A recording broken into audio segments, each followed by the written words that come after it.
ako. Ang tanong ko tay, paano at sino ang mag-aalaga kay Ate Lisa pag inuwi mo? Kasi yung goal natin is para mapagaling. Diba? Kapakain kaya ng tamang oras, breakfast, lunch. Pasensya ka na tayo sa tanong ko, ha? Okay. Huwag mong mamasamayin. Alam ko kahit anong hirap sa buhay nating mga Pilipino, mairaraos at mairaraos natin yan. Meron at meron tayo. Kahit anong hirap nga naman, nakakaraos yung 3 times a day.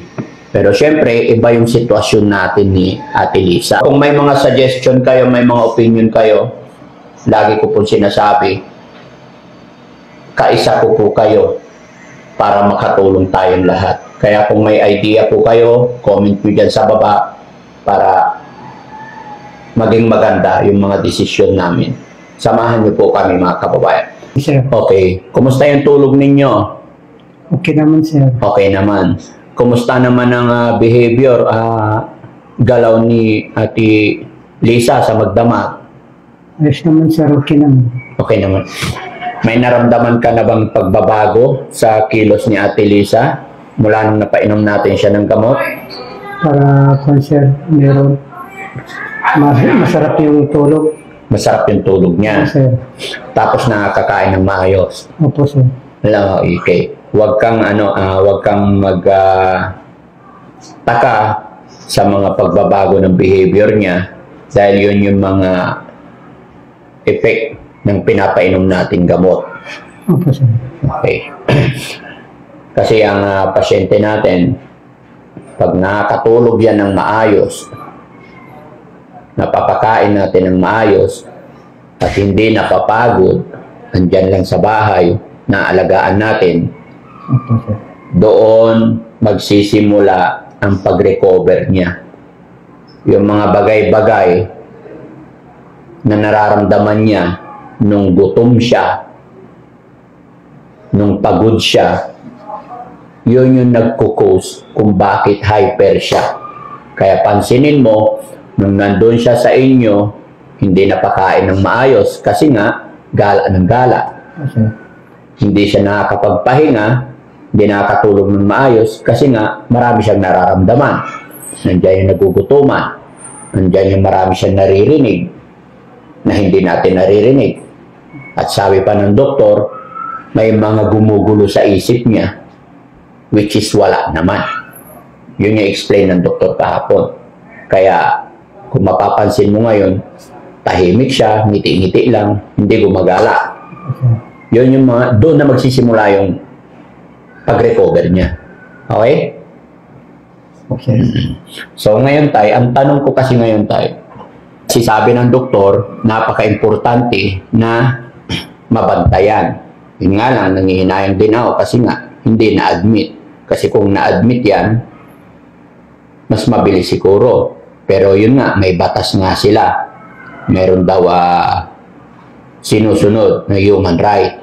Kasi iba yung pag-aalaga doon na minsan kasi, sabi ng doktor, hindi naman ganoon kalala. May mga category ng ina-admit tsaka hindi. So sabi ng doktor, gagaling naman daw dito sa bahay basta mapainom at mapakain sa tamang oras.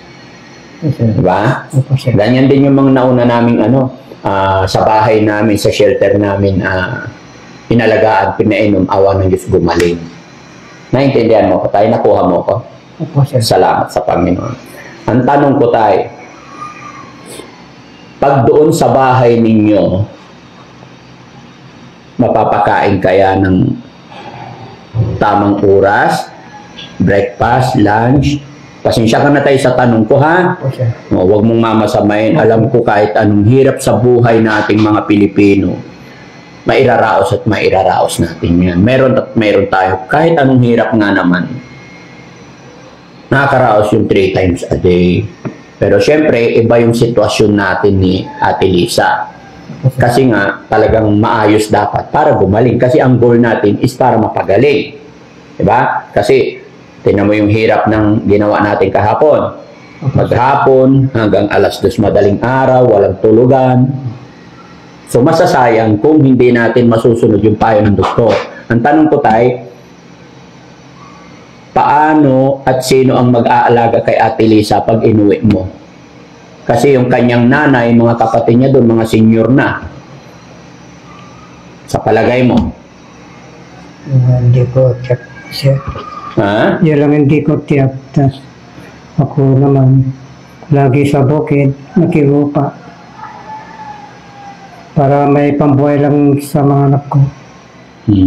So hindi mo tiyak. Hindi ka sure na may mag-aalaga at may magpapakain sa tamang oras?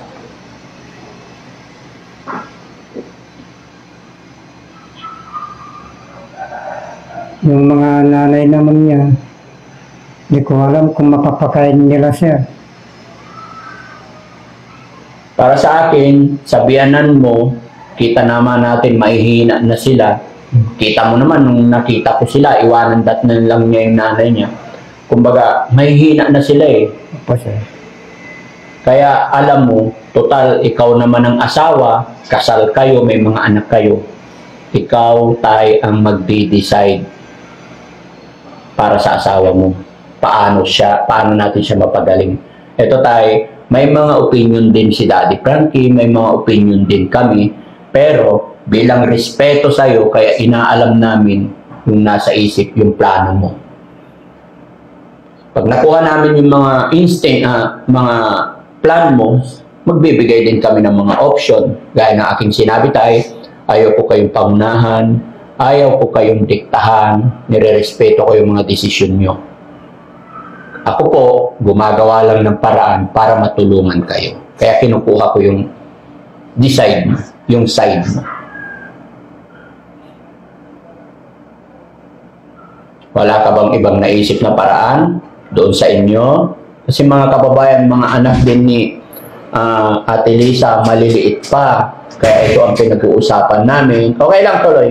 Ang pinag-uusapan namin kung paano natin maalagaan, mapainom in the right time si Ate Lisa, mapainom ng gamot.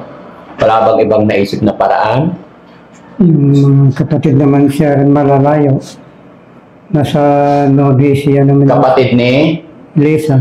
Pero nakabukod na ngayon siya. Nasa kandon. Tsaka hindi mo na mapipersa yung mga yun kasi may asawa si Lisa, which is ikaw yun. Unless may mag-volunteer, no? Ay, meron akong mga kababayan, mga kabarangay, correct me po if I'm wrong. Comment nyo dyan kung mali ako o kung tama ako. Or kung may mga suggestion kayo, may mga opinion kayo, lagi ko po sinasabi, kaisa ko po kayo para makatulong tayong lahat. Kaya kung may idea po kayo, comment nyo dyan sa baba para maging maganda yung mga desisyon namin. Samahan nyo po kami, mga kababayan. Tay, meron akong naisip. Kasi maging ako man, ayaw kong masayang yung mga gamot kasi mamahal ang gamot, pagod natin, at ang higit sa lahat, ang gusto ko ay gumaling talaga si Ate Lisa. Isa pang pagkakataon kung ipagkakatiwala at kung gusto mo, ano kaya, what if, ikaw ang uuwi, iwanan mo si Ate Lisa dito para mabantayan namin. Pwede naman siya. Tay, hindi namin kayo pinipilit Yan ay suggestion ko lang. Kasi Pero tay, sana i-promise mo, balik-balikan mo si Lisa dito. Pag hindi ka busy, pasyal-pasyalan mo. opo, sir. At pag nakita natin na okay na siya, babalik ko na siya sa inyo. Pinaka-importante lang dito within 2 months. 3 months. Depende sa pasyente. Kasi sabi naman ng doktor, after 1 month, babalik din naman natin. Opo, sir. Anong final decision mo tayo? Gusto ko marinig sa'yo mismo yung decision mo kung ano yung sagot mo sa aking offer.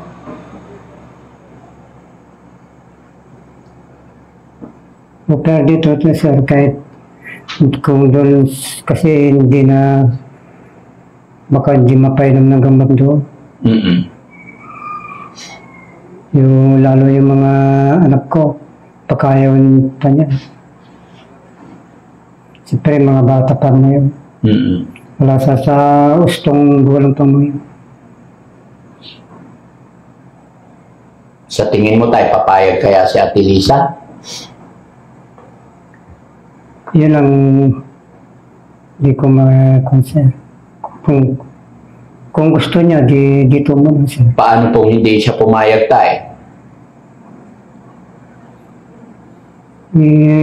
Kung ayaw na siya, iuwi ko doon. Kung ayaw niya. Kung ayaw niya, iuwi mo doon. Pero pag inuwi mo doon tayo, paano pag inom niya ng gamot? Lagi kang wala, maghapon kang wala, alis ka na umaga, gabi ka na makabalik. Alis ako doon kasi sa alas 7. Maghapon doon sir.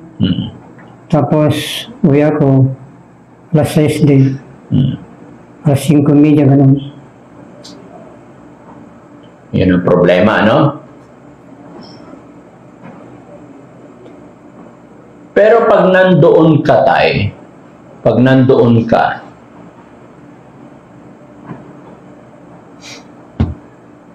pag hindi ka magtatrabaho halimbawa, nasisiguro mo rin ba na hindi siya aalis? Yun lang sir. Yung baka pag wala ako, pagka-alis na naman. Alis na naman. Sige. Yun mga kababayan, no? Ito yung pinaka problema namin ngayon. Kalagala na naman yun. Sana mapapayag natin si Ate Lisa. Pero para sa akin po, opinion ko lang. Sinabi ko pa nung una pa lang, ang pasyente natin, hindi nila alam kung ano yung nakakabuti para sa kanila. Kaya sabi ko kay tatay, tayo po ang magde-decide sa kanila para mapagaling sila. Siyempre, ayaw yan. Kung ano yung nasa isip lang niya na ating pasyente, yun lang. Paiba-iba pati. Pero dapat sa ganyang sitwasyon tayo talaga. Dahil tayo ang normal, tayo ang masusunod. Para gumaling ang pasyente tayo, hindi pwedeng sila ang nasusunod. Tayo ang magpapasunod in a proper way. Samahan ng pagmamahal. Susunod yan. Kasi parang mga bata yan eh. So, okay. So, kausapin natin. So, ang decision mo, try natin na iwanan dito. Opo, sir. O, sige. Sa bagay tayo, kung nandito naman, may pagkain on time, may mag-aalaga. Opo, sir. Kita mo yung pinapagawa ko sa likod. Hindi ko pa nakita. Yan, may pinapagawa ko sa likod, kaya medyo maingay. Andiyan ang mga tao yun. Yan ang magiging tirahan natin. Tirahan ng mga taong inaalagaan ng Team Daddy Frankie. Opo, sir. Kasi kung shelter sa Makati, malayo din. Yan. Kasi may shelter din kami mga kababayan sa Makati na pag nandoon nakuha ang ating beneficiary, doon namin nilalagay. Okay, so kausapin natin si Ate Lisa. Payag kaya siya tayo? Subukan natin, sir. Gawin natin yung base natin. Kayo mga kababayan, ano sa palagay niyo? Comment niyo po dyan.